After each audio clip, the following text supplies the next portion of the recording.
let's kick things off. I'm going to briefly explain and introduce the CTO Fellowship. I'm going to take no longer than 3 minutes to do that. And then I'll turn the time over to Ant and Caleb, and we will actually kick off the AMA. So here we go. All right, so my name is Jeff Henriod. I work with AWS Startups. We are a team of former founders and startup operators that are 100% dedicated to help startups build. Prior to working on this team, I was actually the first sales hire at Lambda School, where I worked closely with Caleb. I was there for about 2.5 years and built the placement program at Lambda School. Prior to that, I was at Amazon. But actually, everyone on our team either founded a startup or worked at a startup for like a significant amount of time. So it helps us empathize with your needs. So why are we doing this? So it's pretty straightforward. We talk to hundreds of startups. We talk to hundreds of founders every month. We have a really good idea of what you need and want.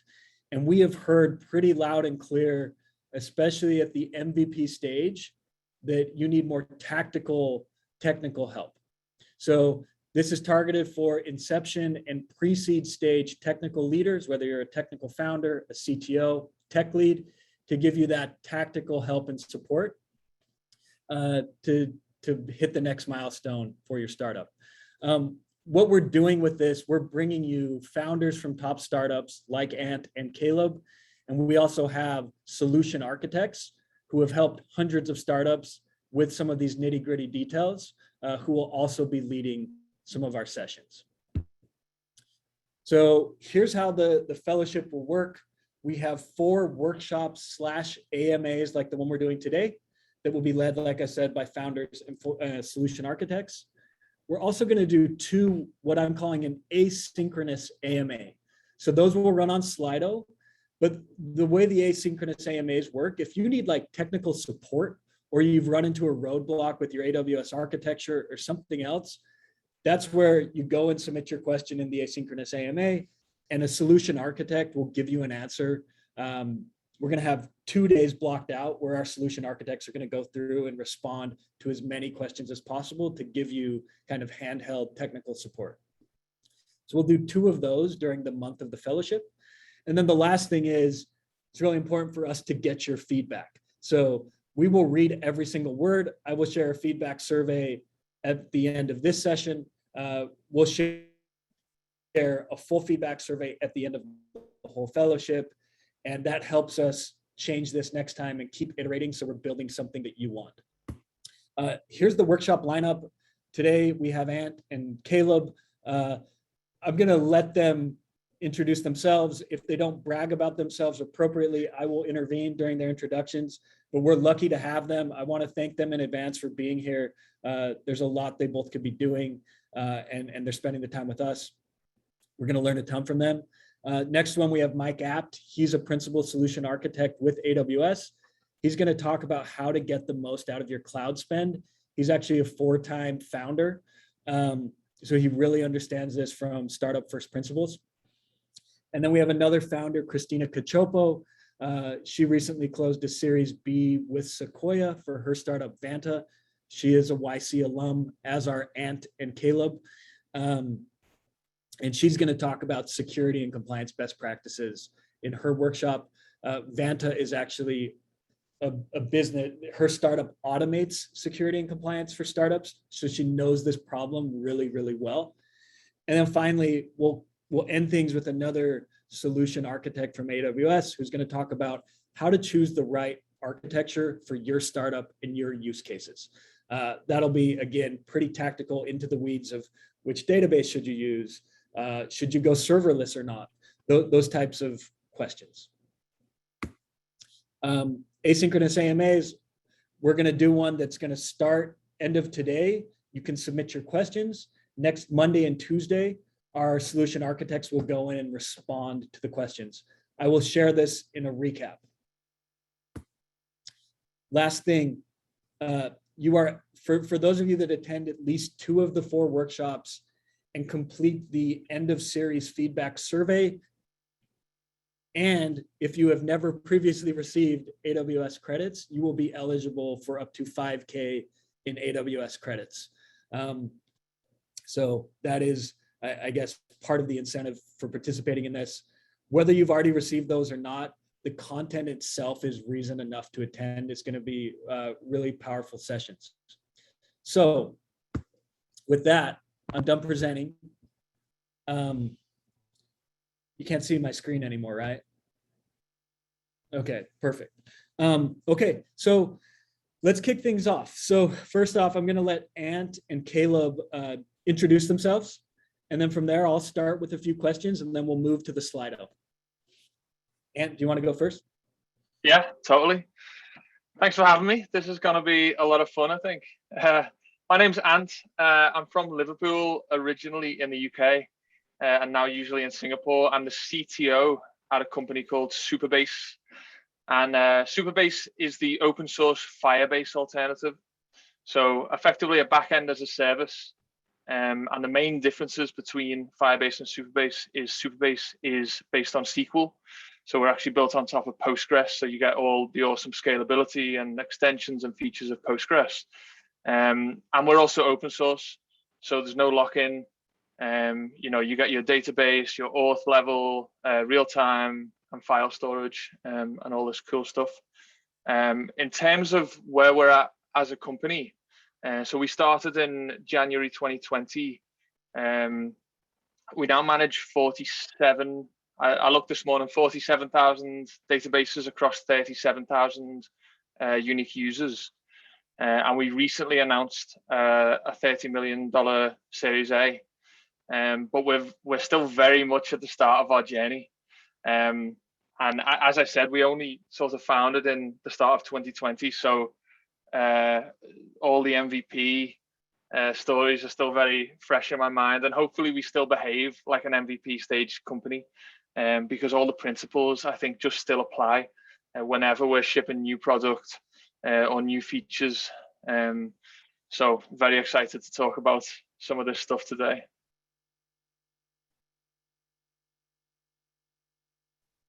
Awesome.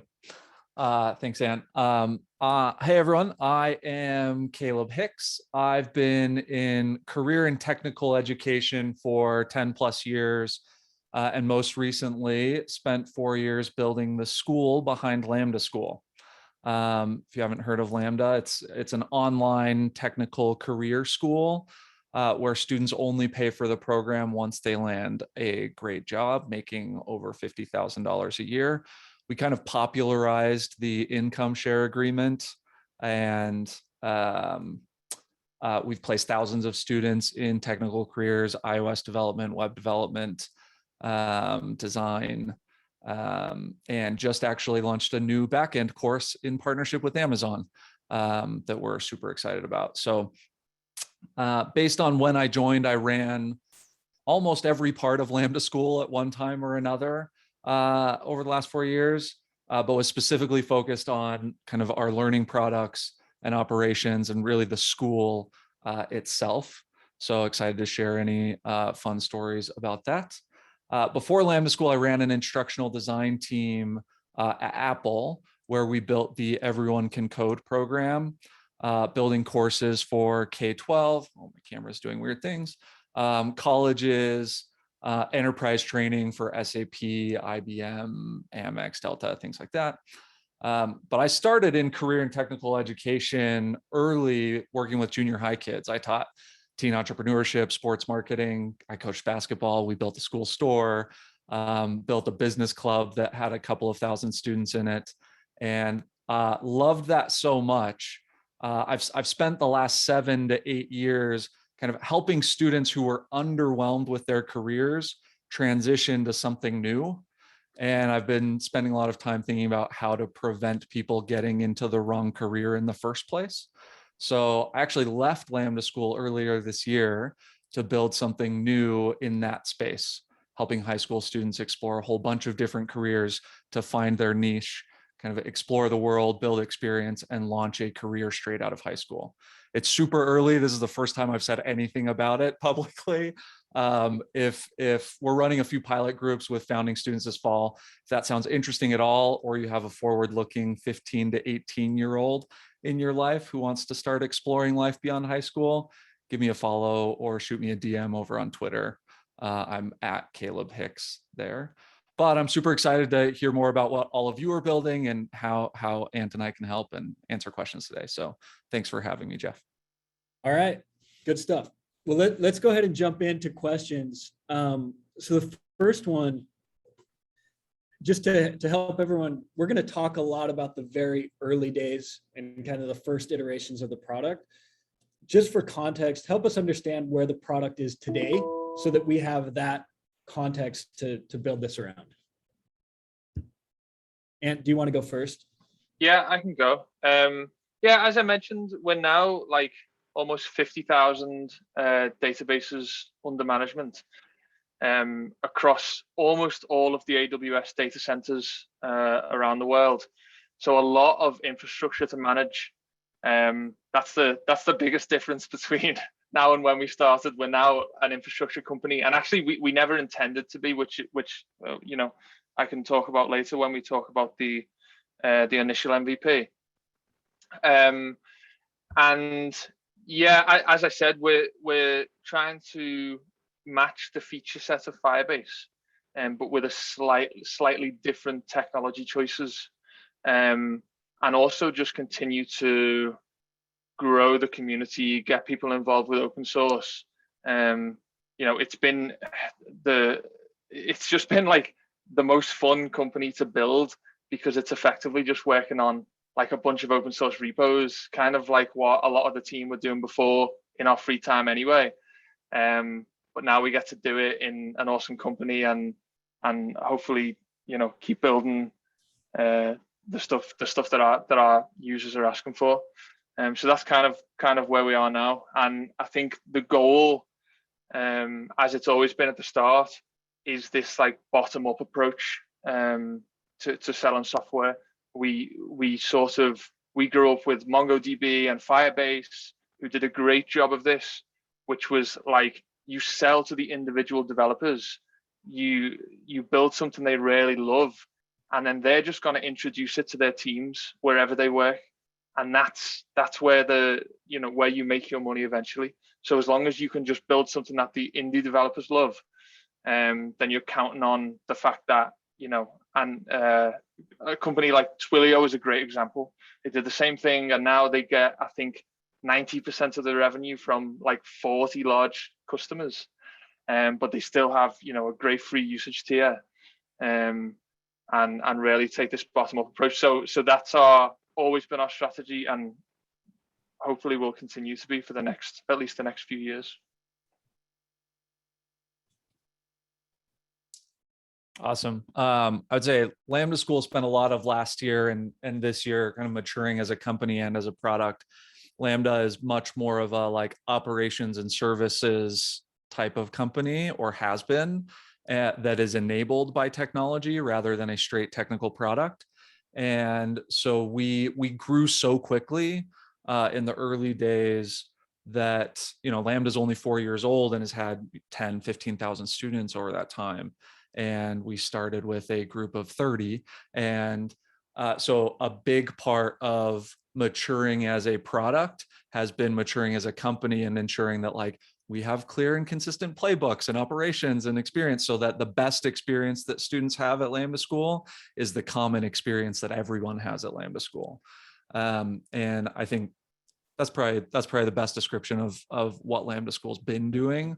I think it looks a lot like a school online. It's a deep learning program, not deep learning like machine learning, but it's a deep, intensive learning experience and career placement program.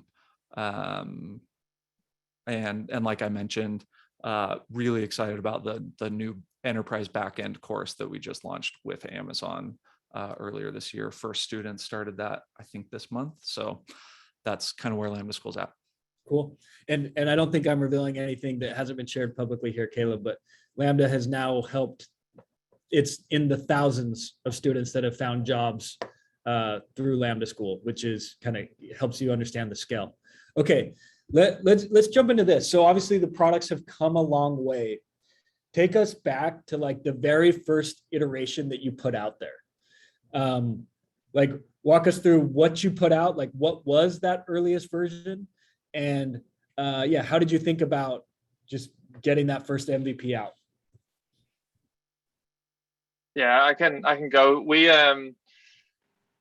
so I mean, one approach to company building is kind of you solve your own problems, right? It's always lucky if you have these problems that you can solve yourself. And so my co-founder Paul, we actually lived together and we were running different startups.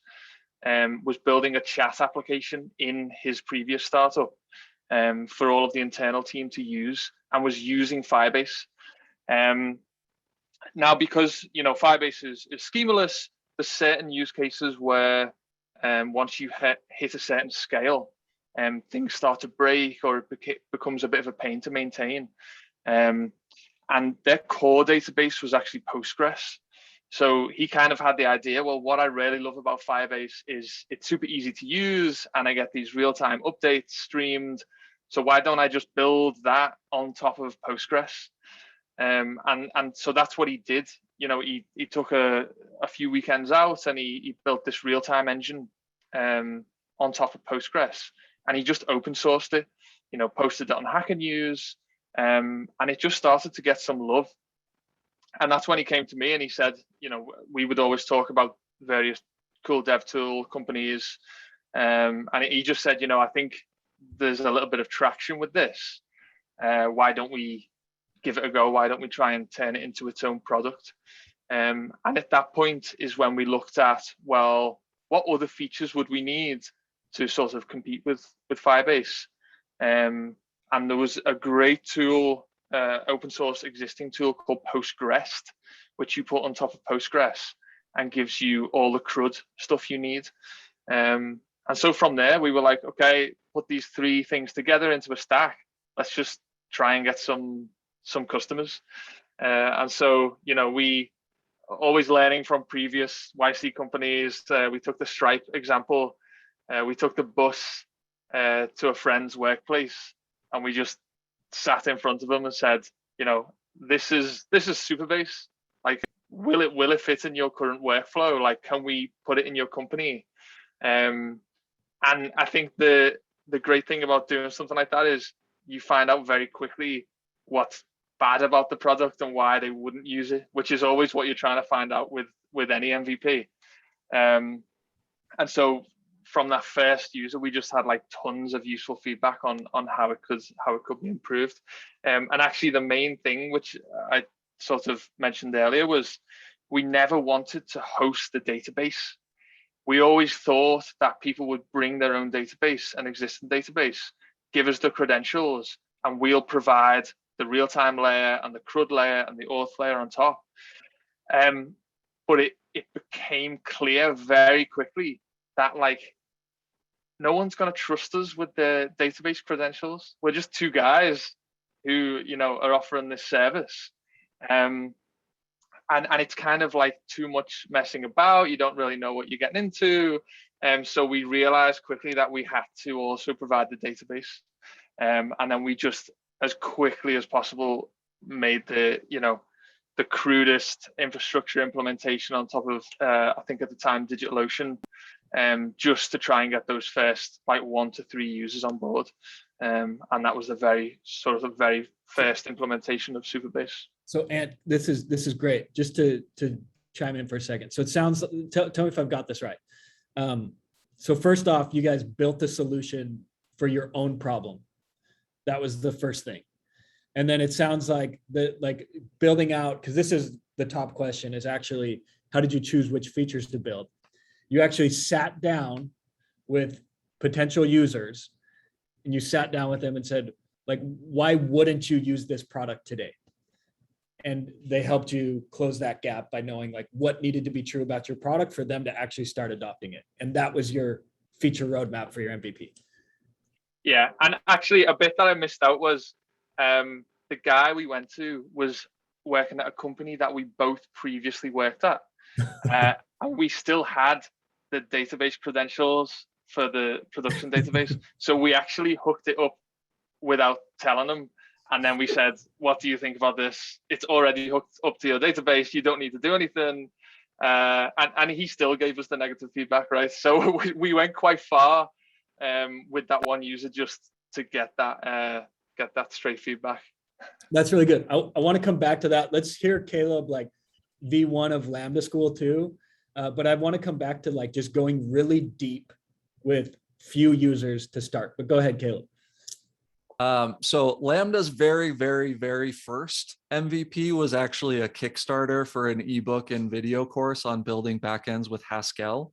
So completely unrecognizable to what Lambda School actually became.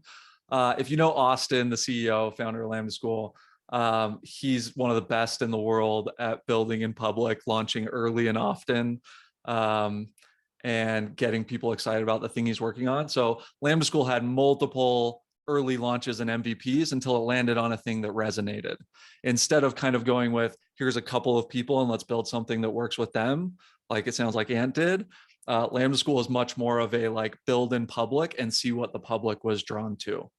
And I bring up the Haskell thing just to say, it's possible to overthink your MVP and launch. Like I would say, launch early and often and see what resonates with people. And that's going to draw people in to what you're doing. And those are going to become your core customers that you're going to build for. The first MVP that is actually recognizable to Lambda School today, it was a free week-long mini boot camp. Kind of served two purposes. The first one was to help prime the pump of operations and onboarding and remote learning. And this was before everyone used Zoom all day, every day, and getting that kind of workflow in place. But it also gave us a huge list of people interested in jumping into web development field to get a group of core customers to start learning and building from. And we learned a ton from those people. And that's actually where we kind of discovered the income share agreement, which was Lambda School's kind of early special sauce, kind of the first to popularize that. And that was not the intent when we launched that boot camp. So getting something early out into the world so that you can start talking to your customers about what actually matters to them, that's the biggest takeaway for MVPs. That's great. Yeah. And I love that we have two different approaches here that kind of show like there is no one exact way to do this, right? Like Supabase went deep with a handful of customers. Lambda experimented like crazy and threw stuff out there to see what was going to stick. So here's a question, like highly voted, right? So how do we start testing our MVP to the public? What's your advice? Just advice there. Yeah, like Caleb said, I mean, you've just got to go early, and you always have to go earlier than feels comfortable. And then go even earlier than that. Because we thought we were doing this with Supabase because, we had all the repos were open source. We thought, oh, well, we're kind of publicly available. And we thought we were launching early. It wasn't until one of our alpha users posted us on Hacker News. So it was actually the first week we started at YC, and we had all these plans for what we were going to work on throughout YC. And one of our users posted us on Hacker News, and it hit the front page. It was there for like 2 days, and we went from like 8 databases to like 800 overnight. And that it was like we wanted the YC, like the 3 months at YC, to give us time to figure out like how to launch before demo day. And within the first week, we'd like been launched, and everyone was coming to us saying like, oh, now you've got to build this, now you've got to build that, like, and we were just in at the deep end. The funny thing there as well though was because, and I think there's a few questions about like building for scale that will come up, is because we hadn't built for scale, the first week of YC was spent just like migrating like 800 databases from one cloud to another. Like definitely not what you want to be doing. in your first week at YC, you want to be meeting people and doing all this fun stuff. But I think it was supposed to be a fast answer, but just launch earlier than you even are comfortable doing. Caleb, anything to add there? +1, I think we've all seen, well, many of you have probably seen the like product development, like the thing with the car at the end, right? And there's basically, if you're building a car, your MVP should fill some of the same functions as a car, but with fewer features, right? So deliver a skateboard or a bike, not wheels or bucket seats, right? Like build an MVP that is going to solve a problem, and then as soon as it solves any kind of problem for people, get it out there so that you can start learning. I think sometimes when a feature or product can be ramped up super quickly, the MVP might actually be an announcement, might be sharing what you've got. It could be a tweet, it could be a blog post, it could be a note to users that something is coming. And then you can kind of prioritize that feature based on how it lands with the people that saw the message. So this one can get you in trouble if you decide to never ship it, but it can be great to learn and get a feel for how important it is to your customers before you do the work. So it's like an MVP of an MVP. But yeah, +1, ship early and often. There is no too early if you have something that solves a problem for someone. So this, I mean, this is, I think it's top of mind for people. So related to this, like, how much should they worry about the look of the product in your MVP? Give us your raw thoughts there. The best answer for this is to just go on Wayback Machine and look for all of your favorite companies, like, and what their website looked like on day one, and they're all shockingly bad. And that is what sort of gives me confidence to ship early. I think, like, obviously branding is important, and you should definitely spend time thinking about it. But don't let it slow you down, I think is my advice. So I think take the pressure off by calling things like soft launches or like pilots or alphas or whatever. And then you don't have to worry about being super highly polished. You just have to worry about validating that you're solving problems for people. Then you can worry about the polish and stuff like that later. So that's great. And I think if you're staying true to like actually solving the problem, like aesthetics can be deprioritized to like solving the core need. So there's a lot in here about a lot of questions about how to think about developing super fast and the technical debt that comes with that versus building slow and like staying on top of your technical debt. So, I mean, I'm sure, Ant, when you woke up and you had 800 downloads, you know, went 1000x overnight, that's a lot of technical debt. So how do you think about like DevOps best practices, technical debt, stuff like that in those earliest days? Should they just ignore it? What's your advice there? Yeah, I mean, yeah, like me and the other guys involved with Supabase, we've been trying to do this or something similar or other startups for like 10 years. And I think my advice with MVPs is always like, what can we do in the next 24 hours to get this out the door? And usually it takes longer, right? You start coding and then a couple of nights go by and it ends up being more like 3 days. But the more experienced you get better at sort of preempting the scaling issues that come later. So you can be slightly more efficient when writing the MVP of how to write better code. So it won't be a problem. But again, if you don't have that experience, still don't let that slow you down. Like, you should still be thinking in terms of what can we ship today to solve the next problem, to get the first user, to get the second user.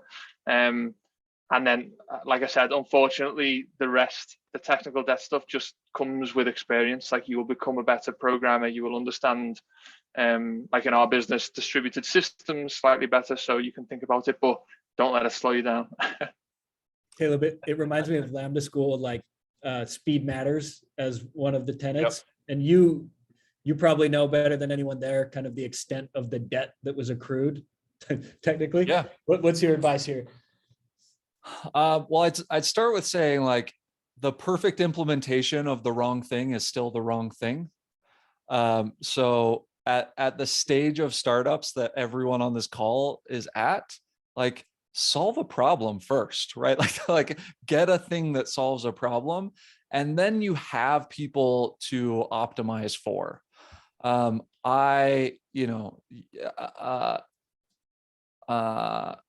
of the most popular things I ever said on Twitter was like, you can run $100 million company with Airtable and Zapier as your tech stack. Importantly, you shouldn't, but you can, right? And you have to be very intentional. Here's the thing, technical and operational debt are going to come in no matter what you build and no matter how careful you are about it.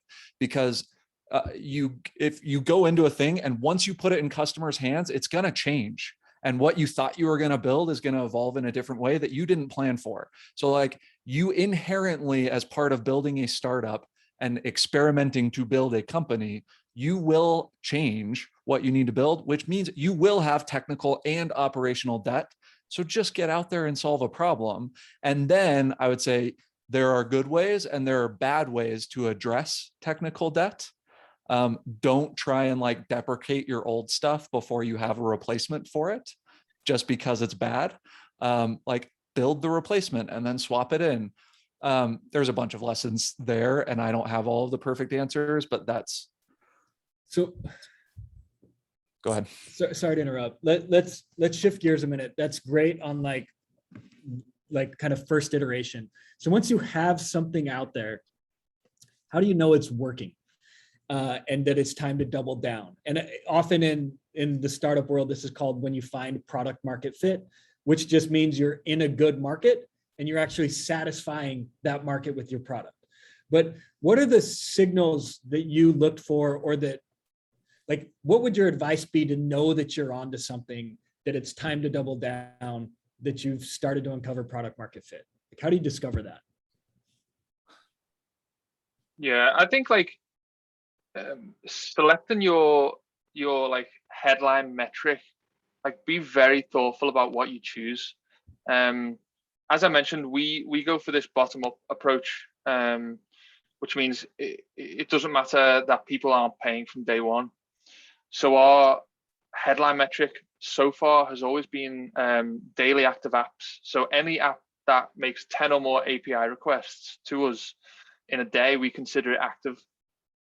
And then everything we do is just focused on increasing that one number.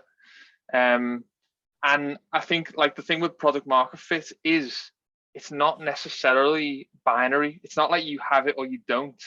It's kind of a function of like, well, how fast is this metric growing? Assuming for a second that you've picked the correct metric. That's why I say be quite thoughtful about it. And then the other thing I often think is like, I hope no one ever tells us whether we have product market fit or not, because in a way, you should always behave as if you don't have it. You should always be like pushing as hard as possible to just keep building the best possible thing for that market. Like you can always improve on your how well you fit the market, and you'll never capture 100% of it. So always assume you don't have it and just keep pushing as hard as possible. I love that. I think I look at early product market fit in some ways as a math problem. So maybe a little bit of a different perspective than what Ant is saying.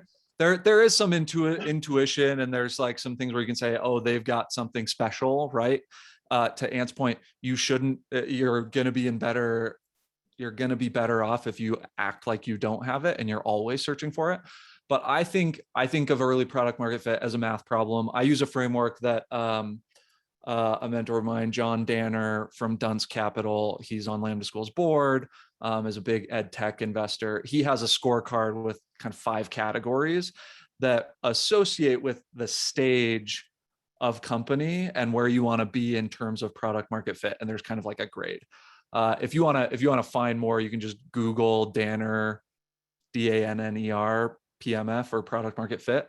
But like first things first that he says is like, you need some kind of magic first experience or hook. That could be a video, that could be a demo of your product, that could be it could be copy, but it's something that makes potential users or customers say like, I don't know if I'm allowed to swear on this. I'm not going to. That just says like, I need this, right? Like, holy crap, I need this. And you want that to be as early as possible. So that could be, like I said, a video demo, a compelling pitch, whatever, but some magic first experience. My quick plug, please don't put your magic experience behind a schedule a demo button. Like don't do that if you can help it. You want to convert 60 to 80% of the people who see that magic into the next action, whether that's a free trial or a paid account or whatever. This should be your first priority. Like, show people what you've got, make them say, I need this. And then what's your conversion rate of that? And Danner's scorecard would say you want 60 to 80% of people to go on to that next step. And then next, you want 50 to 65% of the people who took that next action to be around 30 days later, right? This is a step earlier than daily active apps, right? It's something that contributes to it, but it's like, if you're way early seed stage, you want to see people sign up and then stick around for 30 days. And then you know like you've got something going. Once you get there, like you want your magic experience to convert people that stick around, you're shifting focus to growth. You want a lot of organic growth. Like true product market fit means your customers are saying, hey, other people with my problem should also be using this. So you want a heavy percentage of the people coming to you to be organic growth. And that's a metric of product market fit. And then from there, it's how quickly are you growing, to Ant's point.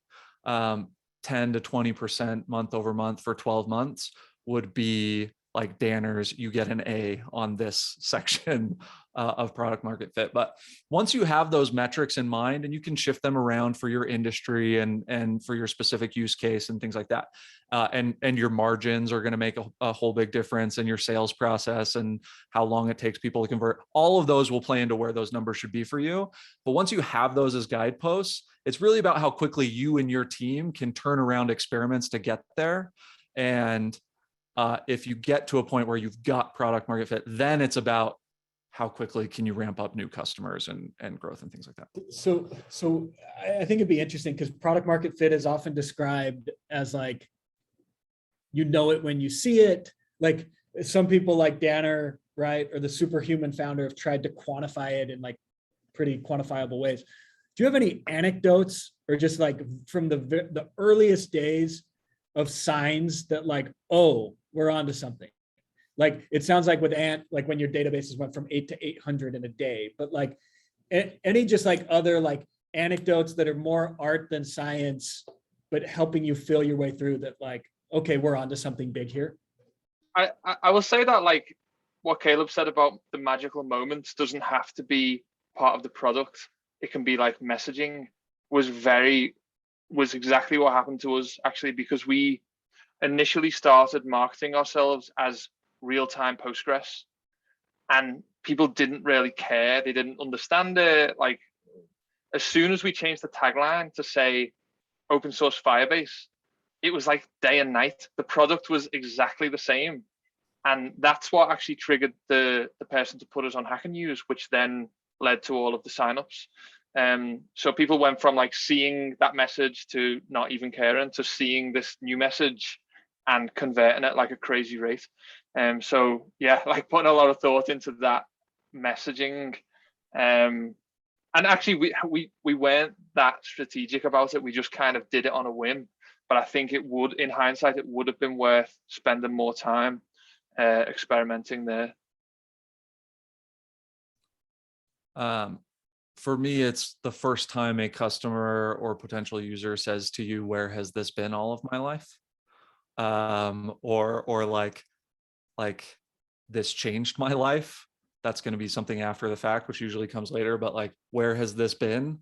That's I can think of moments at Lambda School and at other things I've worked on over time where it's like people saying, oh, obviously that should exist. Where has this been? Like, I need it now. Those types of experiences that you'll get with your early customers if you're actually solving problems for them. And then to the point that we were all making earlier, then you can start quantifying it, but that's a very qualitative, like emotional thing that you're looking for from your customers. Like, hallelujah, like, where has this been? Great. So this, I think that's a great kind of segment on product market fit. There's a question frozen at the top that we talked about, but I think it's worth saying again. So how much time is too long to spend on an MVP? So I think kind of getting back to like any advice about just like how to think fast there, and when do you move on? Yeah, I think like being clear about what you aim to achieve with the MVP. Like for our MVP, it was how do we go from having 0 users to having 1 user? And can we do that? Like I said, can we achieve that in 24 hours? Can we throw together some stack that gets us there? But again, like Caleb said, it doesn't have to be something you build. It can be like, can we put this message in front of 50 people on Twitter and they click through at like 80% rate? Like that's an MVP. And you can do that, you know, in a couple of hours. So I think like make the goal quite short, and try and achieve it in like 24 to 48 hours is my personal advice.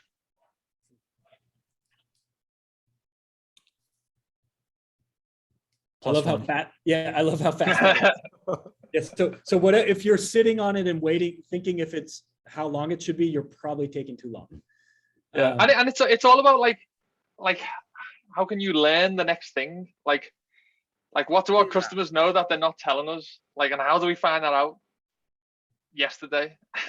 Yeah, I would say if you can't get it in front of someone and start getting feedback from someone, like you're probably taking too long, or you're overthinking it, or you're overcomplicating it. Remember, Lambda School's first version was like an ebook on Kickstarter, right? Like, just get something out there that you can start talking to people about, and that's going to help shape your MVP. And I'll tell you, if you feel like you're working on your MVP too long and it feels like a grind, building a company around that is going to be miserable. So yeah, think about that. So let's do this. Like if you're going back to basically MVP stage, Caleb, you are doing this. You're in the midst of founding your own company right now. And if you were to leave tomorrow, start something else, what advice would you give yourself? Like, what's your one sentence advice for those MVP days? Like you have an idea, you're ready to build.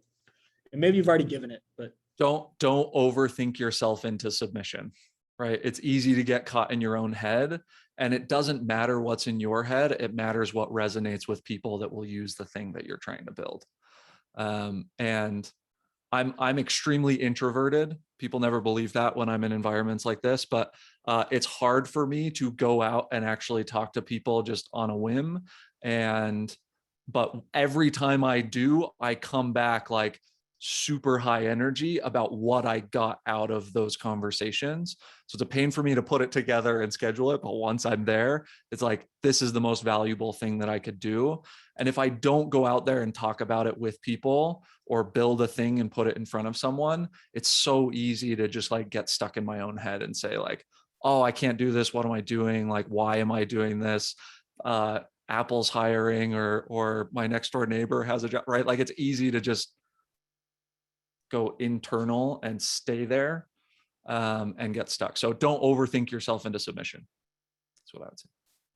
Yeah, I think one thing that took me years to learn was the importance of founder market fit. So before Supabase, I tried to start a fashion tech company. I tried to start a crypto company. I worked at a Airbnb like competitor, and well, none of them really worked. When I started working on dev tools, as a developer. Like, I understand the customer 100%. I've built up this intuition of like what the customer's going to ask for, like what's important to developers. And I think, Caleb, you said you were in education before, right? So like years and years of that. We often underestimate like all the things we know about our realm, or like we take it for granted. And it's actually like, it means you're starting here instead of here. So choose something that you know and understand deeply, as a starting point, I think is my biggest piece of advice.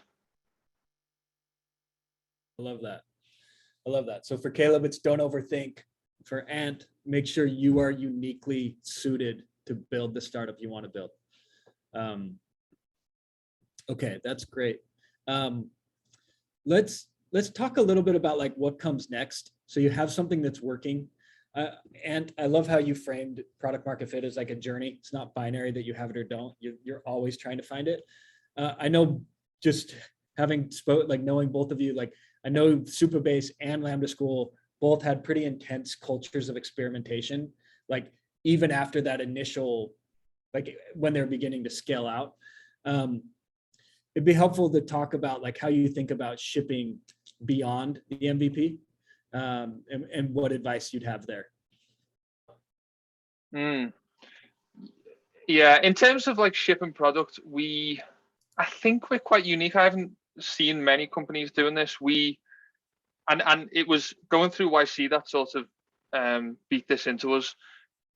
In YC, you have 3 months and a demo day at the end, and it's like a fixed date where you can present whatever you want. So we set ourselves some goals. I think we wanted to ship auth by demo day. When we came out of YC, we no longer had that like external pressure of a demo day hanging over us. So we just created our own internal accelerator, and we said 3 months from now, we're going to ship something. We're going to ship as much as possible. It doesn't matter what it is. And we're going to go out and we're going to shout about it. And over the last 18 months, we've kind of just stuck to this cycle, this 3-month cycle, where it's not really important, because it's so unpredictable when you're developing new technologies, like how long a specific thing is going to take. So we don't really care about this thing taking 10 weeks or 20 weeks, but we just make sure that every 3 months we make a big announcement. It doesn't matter what it is. It actually makes it quite stressful, because when you're 2 weeks out from the launch day and you don't know what you're launching, it's one way to make people hustle, including ourselves.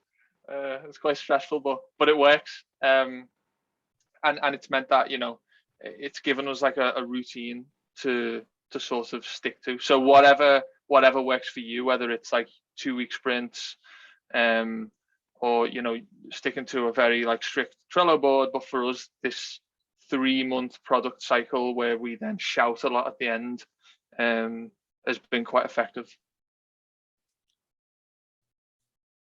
I love the like give yourself a timeline. The like every 3 months we're gonna ship something big. I remember one time Austin was giving a talk at a conference and he was like, I want to announce something. What can we announce?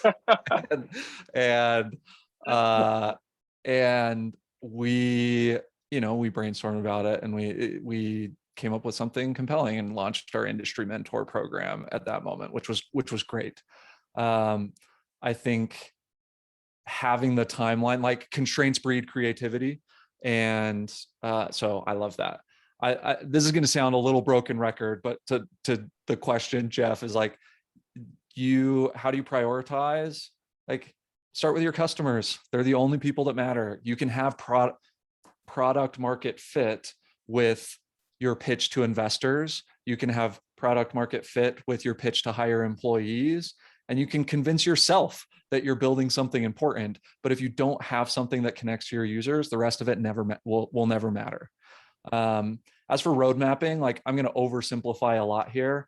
I'm not big on like, in startups, I'm not big on like long-term road mapping. I'm much more into pick a very short iteration cycle and pick a big objective to do in that iteration cycle. So maybe that's like Ant was suggesting with the every 3 months launching something big. I'm not an agile purist, but like as short as you can make your cycles, the better. The length is going to depend for sure on what you're building, but I'd say if it's longer than a month, it might be too long. But the important thing is like ship, learn, get better, repeat.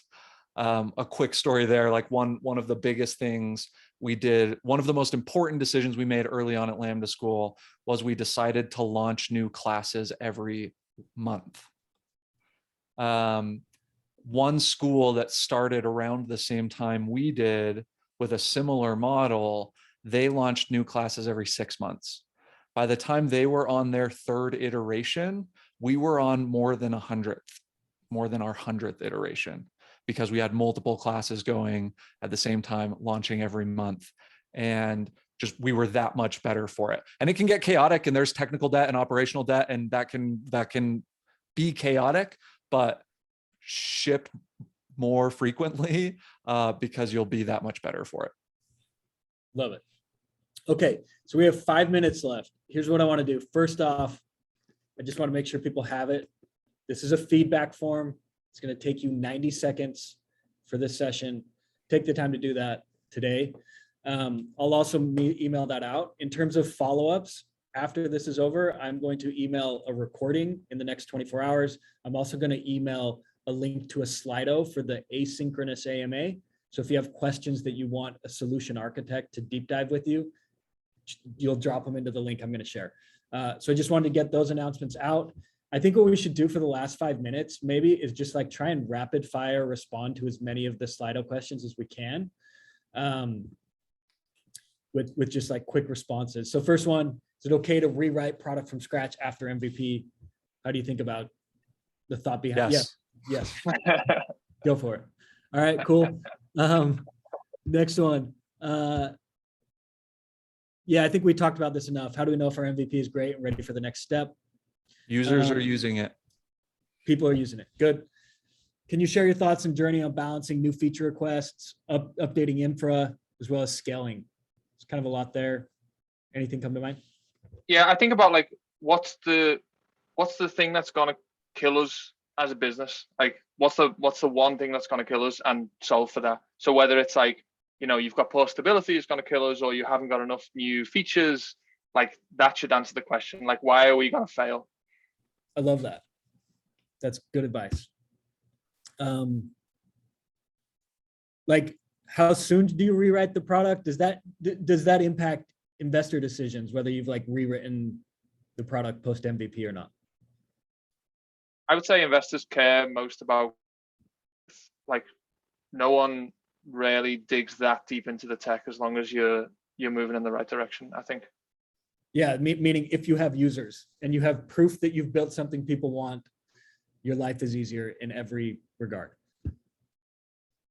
I think we talked about this, like how much consideration to scaling an MVP. Don't worry about it. Technical debt's good. Build something people want, right? I don't know that either of us said technical debt is good. I think we just said it was inevitable. Or inevitable and the wrong thing to optimize for in the earliest days. Yeah, agree. Okay. Thanks for clarifying. Oh, this is interesting. For products that cut across multiple user groups, when building your MVP, how do you choose who to build for? So I think maybe simplify, should your MVP just target one user group? Yes. Start as narrow as you possibly can and solve a problem for that one group. If that group's not big enough, then you may need to think about it differently, but solve a problem for one person before you try and solve a problem for everybody. Great. And maybe you can see this. What should be the approach in building iteration-ready, friendly architecture to deliver speed and quality? Again, don't over optimize, especially if it's the first version. Just like get it out there. If you need to rewrite it later, it's fine. It takes 10 years to build a successful business, so you're going to have plenty of time for optimization later. Great. We've talked a lot about this, like how important are good DevOps practices in early stage MVP development. and testing? Again, it just depends on your level of experience in the team. If you can do it quickly, then do it. But yeah, don't let it slow you down. And this could be a good one to end on, just especially because your products are different. How does the process of prioritization or building an MVP differ for a B2B versus a B2C product? And maybe some of those answers are already like, Caleb's been building mostly a consumer facing product, whereas Ant is mostly B2B, but do you have thoughts there? I think it came up in our description of how we got to our MVP in the first place, right? Like Ant worked with a couple of people and we were working with hundreds, thousands of people and seeing what resonated. I think in B2B or enterprise or SaaS products, if you're going to have, if like a successful version of your company is like 1,000 high paying customers, start with one, right? But if you're building with a group that you know there's tens of thousands, hundreds of thousands of people in it, then you can approach it in a more like launch and see what resonates, or push something out and see what resonates.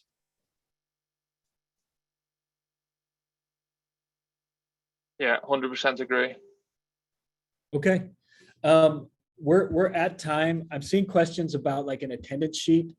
I didn't formally create one or ask for one, but somebody did. So I just dropped it. That'd be great. I was gonna pull from the Zoom log whether you attended or not, but you can add your name there. That makes my job easier. So thank you for whoever set that up. Let's give a big thank you to Ant and to Caleb. Guys, where can they find you? I'm at Ant Wilson on Twitter, and supabase.io is our website. So definitely check it out. At Caleb Hicks on Twitter. It's the best place. All right. Is there anything burning that you wanted to share with this audience that you didn't get a chance to say? Maybe like ship something in the next 24 hours. Start now. I love it. +1. Great advice. Great note to end on. All right. Yeah. Thanks, everyone. Share your feedback in that survey. Thanks for your time. Looking forward to the rest of these sessions. We're going to have more great sessions like this. And Caleb, thank you so much. Thanks, guys. Thanks, everyone.